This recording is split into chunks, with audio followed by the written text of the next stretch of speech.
Last year kapag gusto pumunta sa Tinggalan at makita ang view deck na to.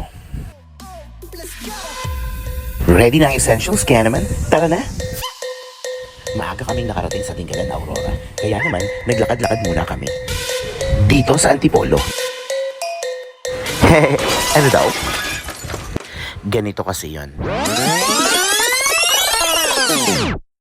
Last year, nagbook ako ng joiner's trip for Tinggalan para sa araw na to. Gusto ko sana i-experience bumiyahe mag-isa kasama mga hindi mo kilalang tao. Matapos kong bayaran at kumpirmahin ang aking attendance, makailang beses ako nakatanggap ng mensahe ukol sa pagbabago ng pick-up point. Na okay lang naman sana, kaya lang naging bastos at inconsiderate yung kasamang travel coordinator ng driver. Kaya mas minabuti kong kansilahin ang trip. Kaya nagkapina lang ako sa Antipolo. Naghanap ng maduming falls.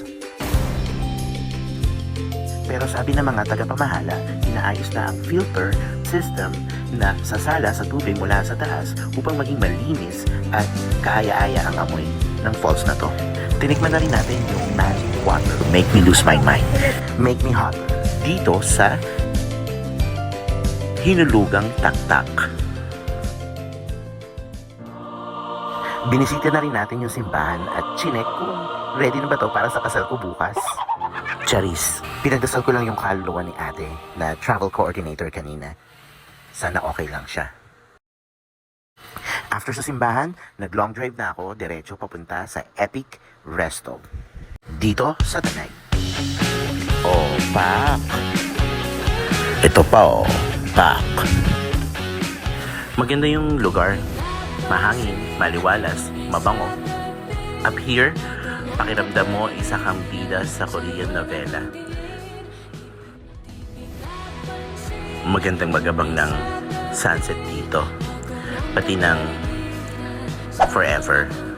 Kaya lang mukhang nakahanap na rin siya ng forever niya. Oh no. Kaya naman nag-outfit check na lang ako dito sa Kabsat habang nagkakape at nagfafanay sa mga nagwagwapuhang motor na to.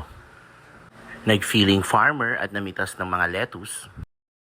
Pumunta sa tindahan ng kaibigan at panoorin kung paano gawin ang masarap na sisig na pang master chef level. Bagay sanang baunin papunta ng Tinggalan na